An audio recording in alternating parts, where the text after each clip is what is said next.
So hello guys, good morning and welcome back to our channel. তো আজকের দিনটা একটু অন্যরকম হতে চলেছে।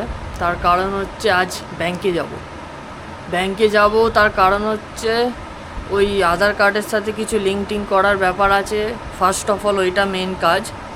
তারপর একটু ব্রাঞ্চ ম্যানেজারের সাথে একটু কমিউনিকেশন করার আছে। তার কারণ খুব সুন্দর একটা ব্যাংকে তো আমার অ্যাকাউন্ট করা, তার নাম হচ্ছে বন্ধন ব্যাংক। তো তারা আমাকে কি করেছে, হয়তো যেতেও পারি বা নাও যেতে পারি, আজকে জানি না। এবার যদি যাই অবশ্যই কাজগুলো মেটাবো, প্লাস ম্যানেজারের সাথেও একটু অবশ্যই দেখা করে আসবো, ঠিক আছে। আর যদি না যাই তাহলে নর্মাল বাড়ির মধ্যেই তোমাদেরকে করব। তো তার কারণ হচ্ছে যে আমি যে ব্যাংকে ওই ব্যাংকে আমার অ্যাকাউন্ট করা, তো তারা কি করেছিল, যখন আমি অ্যাডমিট হয়েছিলাম, আমার মেডিক্লেম করা আছে ওই ব্যাংকে। তো আমি অ্যাডমিট হয়েছিলাম, তো যে মুহূর্তে আমার অপারেশন চালু হবে সেই মুহূর্তে ওদের সেই নার্সিংহোমের সঙ্গে কোনো টাই আপ নেই বলে আমার অপারেশনের 1 ঘন্টা আগে আমাকে বলছে যে ওনাকে ওই নার্সিংহোম থেকে বার করে অন্য নার্সিংহোমে নিয়ে যান। তোমরা জাস্ট রিয়েলাইজ করো যে অবস্থা। তখন আমার পাটা রীতিমতো এইভাবে ঝুলছে। ওই ঝোলা পাকে নিয়ে, ভাঙা ঝোলা পাকে নিয়ে আমি কোথায় যাব? ঠিক আছে, এটা তাদের বক্তব্য ছিল।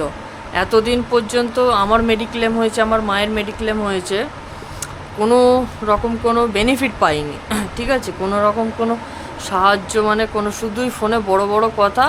ওদের যারা সব অ্যাডভাইজার রয়েছে, যারা স্টাফ রয়েছে, তারা ওই অবস্থাতে জাস্ট ভাবো আমাকে বলছে যে ওখান থেকে ওকে নিয়ে চলে যাও, ঠিক, নিয়ে চলে গিয়ে অন্য এখানে যেখানে আমাদের ওদের যেখানে টাই আপ আছে সেখানে আমায় ভর্তি হতে হবে, ঠিক আছে। সেটা ইন্ডিয়ার বাইরে হতে পারে, ঠিক আছে। এরকম নিয়ম আমি শুনিনি। আমার আরও অনেক দাদা ভাইয়েরা রয়েছে যাদের অন্য ব্যাংকের সঙ্গে যে কোনো, ধরুন কাকে বলে ওটা, যেরকম ধরুন অন্য কোনো পিয়ারলেস হসপিটাল বা এসএসকেএম হসপিটাল, সেখানে তাদের করা রয়েছে, তাদের ক্যাশলেস, তারা ওখানে গিয়ে ওদের কাজ করে দিচ্ছে, ওদের মেডিক্লেম অ্যাপ্রুভ হয়ে যাচ্ছে। কিন্তু আমারই এমন একটা ঘাটের মোড়া কপাল, এমন একটা ব্যাংকে গিয়ে করেছি, সেই ব্যাংকে গিয়ে আমার কোনো রকম কোনো আমি সাহায্য পাইনি, ঠিক আছে। তো সেই বিষয়ে যাব। যদি আমি ওখানে ব্রাঞ্চ ম্যানেজারের সাথে যখন কথা বলবো, যদি আমি ক্যামেরা ওখানে অ্যালাউ করে, অবশ্যই তোমাদেরকেও দেখাবো, ঠিক আছে। আমার বাবা আমাকে কার্ডটা বার করে দিয়েছে। মেন কি হয়েছে, আগে এইচডিএফসি আর্গোতে ছিল আমার কার্ডটা, তো সেইখান থেকে ওরা উইদাউট কোনো কিছু রিজন নয়, কোনো কিছু না, আমার কার্ডটাকে, মেডিক্লেমের কার্ডটাকে ওরা ট্রান্সফার করে দিয়েছে বাজাজে, ঠিক আছে। আমি যতদূর জানি এইচডিএফসিতে এরকম কোনো ইস্যু হয় না, সবার সাথে ওদের টাই আপ থাকে। তো ওরা আমাকে এই ধরনের সব কথাবার্তাগুলো বলেছে, ঠিক আছে। যাই হোক, আপাতত এখন বসে রয়েছি। একটু পরে দেখছি, একবার মামাকে ফোন করে দেখি, যদি বলে যে হ্যাঁ ও আসছে, ও হয়তো আসবে। আর যদি ও না আসে, হ্যাঁ দেখা যাক। যদি যাই অবশ্যই আপনাদের সাথে শেয়ার করব, ঠিক আছে। সো বন্ধুরা, একটু কি বলবো, দুঃখের সহকারে বলতে হচ্ছে আজকে ব্যাংক যেতে পারবো না। তার কারণ হচ্ছে আমার মামাকে কালকে বাবা রাত্রিরে বলে দিয়েছিল, বাট সে কাজের চাপেতে সে ভুলে গেছে। তো সে বলেছে কালকে আমাকে ব্যাংকে নিয়ে যাবে। ব্যাংকে গেলে আমার কিছু লিঙ্ক করার ব্যাপার রয়েছে, সেইগুলোকে করব। তার সাথে সাথে একটু ম্যানেজারের সাথে একটু কথোপকথন করব। তোমাদেরকে একটু আগেই বললাম কি কারণে কথোপকথন করব। তো আমার বাবাকে বাজাজ থেকে ফোন করেছিল এই জানার জন্যে যে তোমার ওরা আপনাদের সাথে কি কথা বলেছে। তখন আমার বাবা বলল যে আপনাদের ব্রাঞ্চের এইভাবে আমার এইচডিএফসিতে ছিল, সেখান থেকে সেটা আমার ট্রান্সফার করা হয়েছে, বাট আমরা কোনো রকম কোনো বেনিফিট পাইনি, ঠিক আছে। যেমন আমার মা কিছু টাইম আগে আমার মায়ের অপারেশন হয়েছিল একটা, সেটাতেও না কোনো বেনিফিট পেয়েছি, বা আমারটাতে তো ছেড়েই দিন। উল্টে বলেছিল আমাকে যে অপারেশন হওয়ার 1 ঘন্টা আগে যে ওকে ওখান থেকে বার করে অন্য জায়গায় ট্রান্সফার করে দাও। আপনারাই বলুন যে এটা কি পসিবল। তখন আমার হাল খুবই খারাপ। আমি সেন্সে রয়েছি, কিন্তু আমার এই জিনিসটা নয় যে আমি কোনোভাবে এক জায়গা থেকে উঠে আর এক জায়গায় যাবো, কারণ যত নাড়াচাড়া করব তত সেই জায়গাটা আরও পরিমাণে ড্যামেজ হবে। ফার্স্ট কথা, কেটে গেছিলো, ব্লিডিংটা এক্সট্রিম লেভেলের হয়েছিল। তো যাই হোক, আজ তো যেতে পারছি না, কাল যাব। কাল অবশ্যই তোমাদেরকে দেখাবো যতটুকু পারি, ঠিক আছে? কারণ ব্যাংকের ভেতরে তো আশা করছি ক্যামেরা সেইভাবে খুব একটা ব্যবহার করতে দেবে না, বাট আমি যতটুকু চেষ্টা করব তোমাদেরকে দেখানোর যে ওরা এক্স্যাক্ট আমায় কী কী বলতে চেয়েছে, অবশ্যই সেই জিনিসগুলো তোমাদের সাথে শেয়ার করব, ঠিক আছে? তাও আমার বোনের স্যার বলেছিল যে এক মিনিট আমার বোনের স্যার বলেছে যে তারাও নাকি বন্ধন ব্যাংকের যে মেডিক্লেমের যে সিস্টেমটা রয়েছে সেখানে ফোন টোন করেছিল, বা সেখান থেকে মানে যেহেতু টাকা দিচ্ছে, কেউ তো আর নিশ্চয়ই ফ্রিতে করছে না, না? তাই গাইজ, তো তারা যোগাযোগ করেছিল, তারাও কোনো বেনিফিট পায়নি সেই জায়গা থেকে। তো এই জাস্ট মানে কিছুক্ষণ আগে আমার বাবা আমায় ফোন করেছিল, তো ফোন করে নাকি বাজাজের যে হেড অফিস থেকে আমার বাবার সাথে যোগাযোগ করেছে।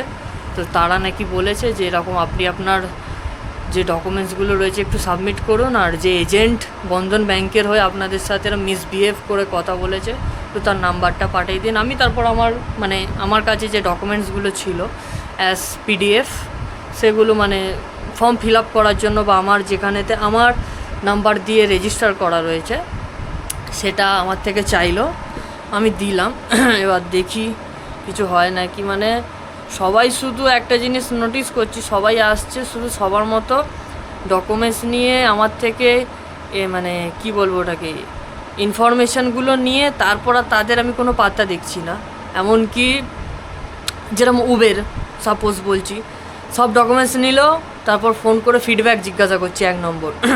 সেকেন্ড হচ্ছে যেরকম থানা থেকে কিছুদিন আগে তোমাদের বললাম, সেম টু সেম, কোনো বেনিফিট পাচ্ছি না, ঠিক আছে? ওই শুধু ফোন করে একটাই কথা, এগুলো দিয়ে দিন, তারপর আমরা একটু দেখে নিচ্ছি, বুক ফাটিয়ে বলে দিল।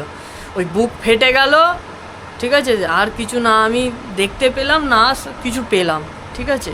ঘরে বসে ওই সবাই শুধু বলে যাচ্ছে এই ইনফরমেশান দাও, ওই ইনফরমেশান দাও, সেই ইনফরমেশান দাও, but end of the time আমার নিজের যেটা অ্যাকচুয়াল করা দরকার তারা আমাকে কোনো রকমভাবে কোনো দেখছে না। তো লাস্ট এইবার বাজাজ থেকে যেহেতু বলেছে ফোন করে, ওবারেতে ওরাই নিজেরাই ফোন করেছিল, তো এবার দেখা যাক কতটা কি কাজ এগোনো যায়, এগুলো অবশ্যই তোমাদের সাথে শেয়ার করব। তো বাকি রইল এখন কটা বাজে, এখন বাজে হচ্ছে 11:59, প্রায় 12টা বাজতেই যায়। তো আজ তো আর যা হলো না গাইস, ঠিক আছে কোনো ব্যাপার না, কাল যাব, ব্যাংক খোলা রয়েছে শনিবার অবধি, অবশ্যই কাল যাব, কাল তোমাদের সাথে অবশ্যই কি কেস হচ্ছে শেয়ার করব। তো আপাতত এখন চান টান করে নিই, চান টান করে আমার মা আজ কি মেনু বানিয়েছে শুনলাম, নাকি মালাইকারি কিছু একটা সামথিং বানিয়েছে, বেশ এক্সাইটেড একটা ব্যাপার, ঠিক আছে?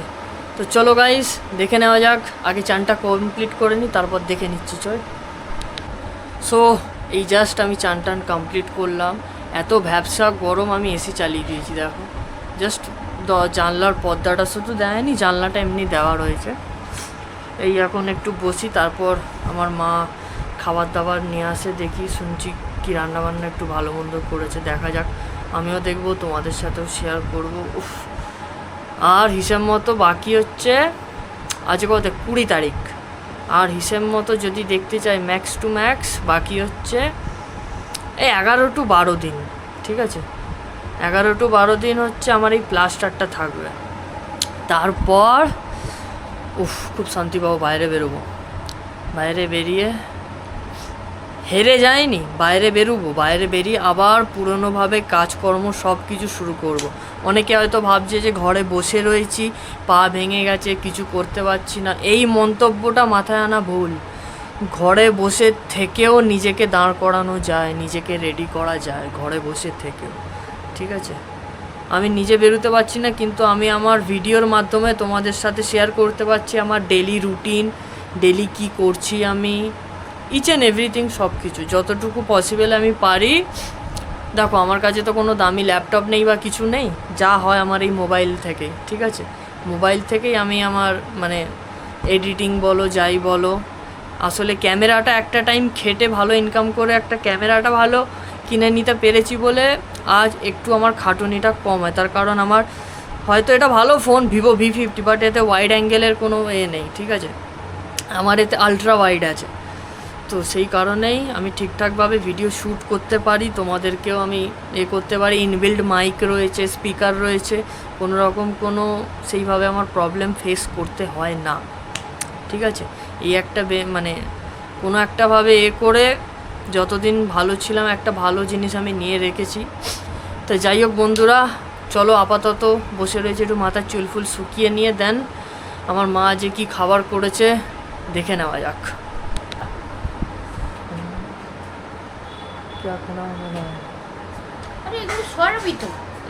এইটা আছে, চিংড়ি মাছের মালাইকারি হয়েছে। চিংড়ি মাছগুলো ছোট ছোট ও ছাড়াবার পরে বাজারে করলে সব ছোটই হয়ে যায়। ঠিক আছে, বাজারে ওই চেয়ারটা আনো দেই। আলু সেদ্ধ আর লাগবে না, ওই না, আছে ডিম আছে। ঠিক আছে, ওই দিকে জল। হ্যাঁ। তো আজকের মেনু এসে গেছে, কি এসেছে? মালাইকারি। এখানে তো ডাল, ডিম আছে, ভাত আছে, পটল ভাজা, এটা হচ্ছে ঢ্যাঁড়স ভাজা ওদিকে। তো চলো গাইস, ও খেয়ে নিয়ে একটু খেয়ে দে।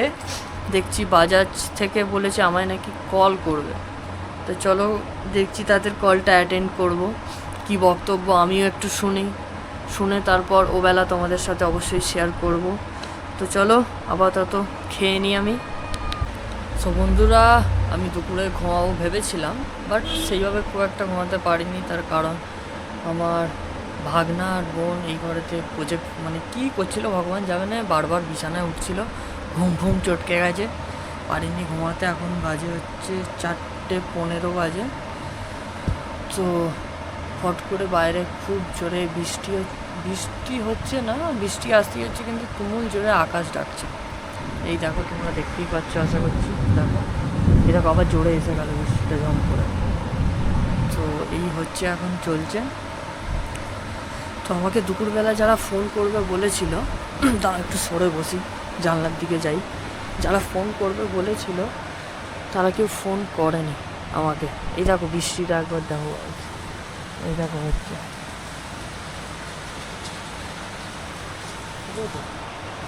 আজ তো একদিকে ভালো হয়েছে বেরোয়নি, বৃষ্টি চলে এলে কেস হয়ে যেত। তো আপাতত এখন এখানেই বসবো, আর কিছু কাজ নেই এখন। ভেবেছিলাম যদি একটু যেতে পারি তাহলে একটু বাইরে থেকে একটু ঘুরে আসতে হবে, অসুবিধা নেই। আর তো মোটে 20 দিন রয়েছে, 20 দিন আজকেই 20 তারিখ হয়ে গেছে। 20 দিন পর বাবা 20 দিন পর তো আবার শুরু খেলা। যাই হয়ে যাক লাইফে, পা ভেঙে যাক, গলা কেটে যাক, যাই হয়ে যাক, হারনা नहीं है, बस जीतना है। যাই হয়ে যাক, হার नहीं मानना है, ঠিক আছে। তো চলো বন্ধুরা, আজকের মতো ভিডিও তাহলে আমি এখানেই শেষ করছি। কাল যাব ব্যাংকে, অবশ্যই তোমাদের সাথে আমি শেয়ার করব। তো আমার ভিডিও যদি তোমাদের ভালো লাগে অবশ্যই আমার চ্যানেলটাকে লাইক, শেয়ার অ্যান্ড সাবস্ক্রাইব করে দিও গাইস। আজকের মতো বিদায় নিচ্ছি, ঠিক আছে ভাই, মনে করে লাইক, শেয়ার অ্যান্ড সাবস্ক্রাইব করে দিও, ঠিক আছে। আজকের মতো বিদায় নিই, till then, tata and bye by.